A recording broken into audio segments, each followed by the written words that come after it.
guys, welcome back to the channel. You already know what it is. It's around time for Wrench-a-holics, and today we're going to be installing a harness bar on the 240 so that we can properly run harnesses on the 240. So we're going to go ahead and get down to it, and got a lot of work to do. Let's get it. Alright, so these are the bolts that I'm going to be using on the bottom of the support rod. These bolts are actually the OEM seat bolts for the rear that hook up to the C-pillar. So obviously quality part, you don't have to actually go out and find it. We're gonna go ahead and I'm probably gonna like minus 1 or 2 of these washers, just because you have to make up the gap of the thickness of the heim joint that goes to that support rod.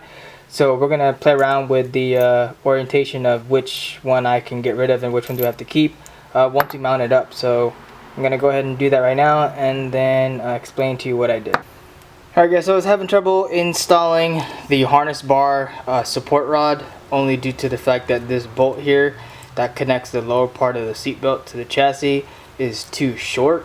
So what ended up happening is that my roll cage is getting in the way of the support rod, so I have to find a longer bolt in order for me to clear the cage main hoop so that the support rod can come straight down to support the harness bar. So I was looking all over for this, I couldn't find it. Come to find out that I went to Harbor Freight and I was able to find some grade 8 bolts. So this isn't the bolt I actually used. This one here is I think 3 inch I think. I went ahead and used the shorter one, so I didn't want to have too long of a bolt to compromise the actual strength of the grade 8.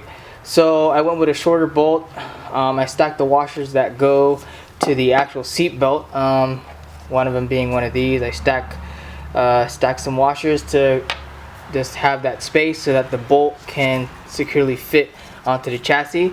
So I'm going to go ahead and show you what bolt I used and also pretty much what I did. So here we go. Alright, so as mentioned earlier, there is a hole here with threads that you can use to attach the support rod to the harness bar, but in order to get to it you have to take out the this little doorstep thing here and peel back the carpet to find that hole. You can actually use also, if you wanted to, this hole right here that secures the seatbelt, but I am running an issue with hitting the bar, so we're gonna try to figure out where that other hole is at. If not, then I might have to mount it up to the back. This is my cage right here, and this is where the seatbelt bolts up to. So the reason why I had to get a longer bolt was because of this. So this is the support rod and it touches the cage, so I have to space it out just a little bit, not too much, nothing too aggressive, but I will be using the washers that go onto this bolt here, and I have a couple extra ones from a car I parted out. So grade 8 bolts and a little bit of washers should make this sturdy enough for it to do its job. Again, this is the support rod that holds the harness bar right there, and I have to do that on both sides. So this was pretty much what was slowing me down. I wasn't able to mount it up because of that. So let me get the bolt in there, and then I'm going to show you guys how to adjust the support rod so that you can have the actual harness bar in the right location based on your seats. So based on the seats, the bar will have to be a specific height. So let me get that all bolted up. I'll show you what it looks like, and then we'll get moving. Alright, so as you can see right here, this is my main hoop for the Cusco cage, and this here is a support rod for the harness bar. So as you can see, it's pretty much not touching, but it's fairly close. I was grinding on it as I was spinning the support rod, so it touches a little bit, but not so much. I had to use that bolt with some washers. So these washers belong to the actual chassis. They go to the seat belt. I got it from a parts car. I got a whole bunch of these. These right here, guys, if you find them or you're parting out a car, you go to the scrap yard. If you get these washers, they do a lot. They'll help you out in a bind. So basically, I think I used like a 2 1/4 bolt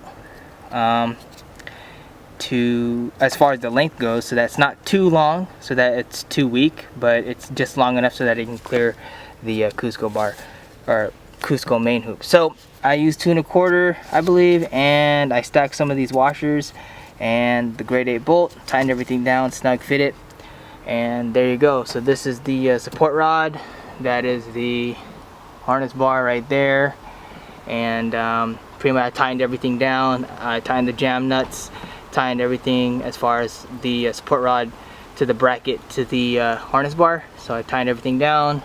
I tightened also this down, which is the seat belt shoulder.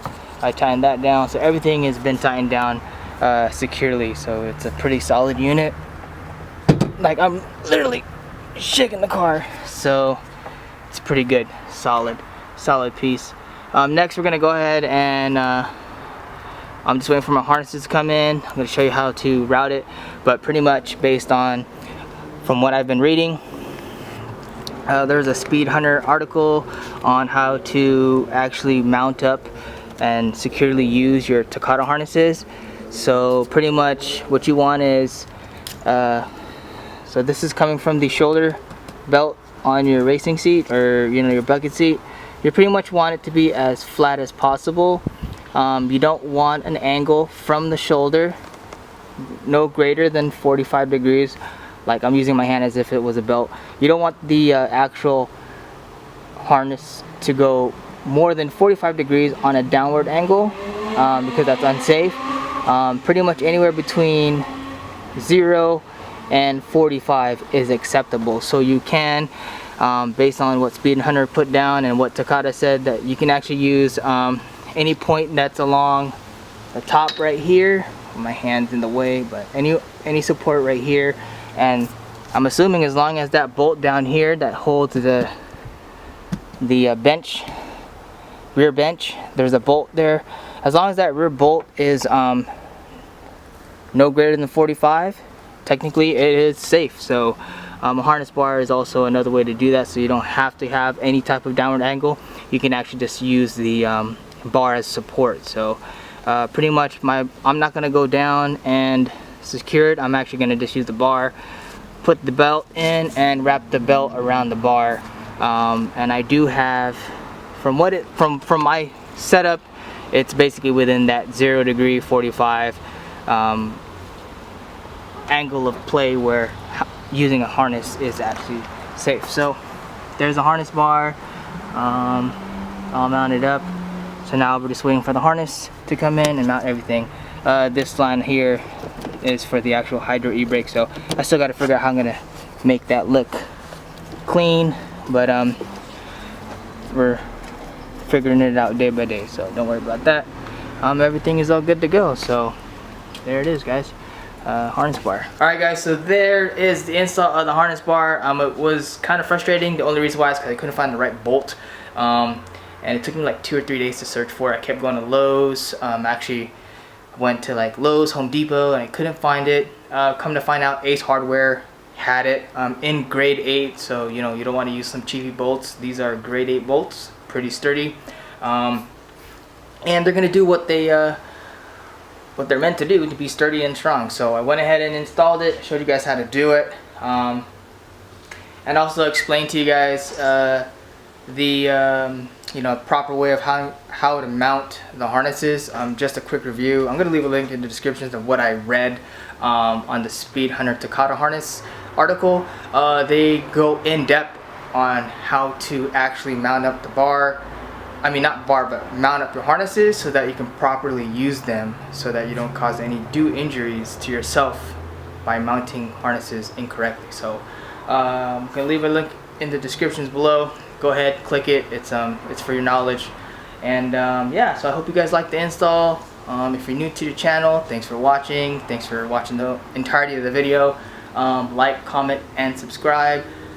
Stop by my store, savageones.bigcartel.com. And for all you guys who's been there from day one, you already know what time it is. Hype is for the moment, and style is forever. Deuces.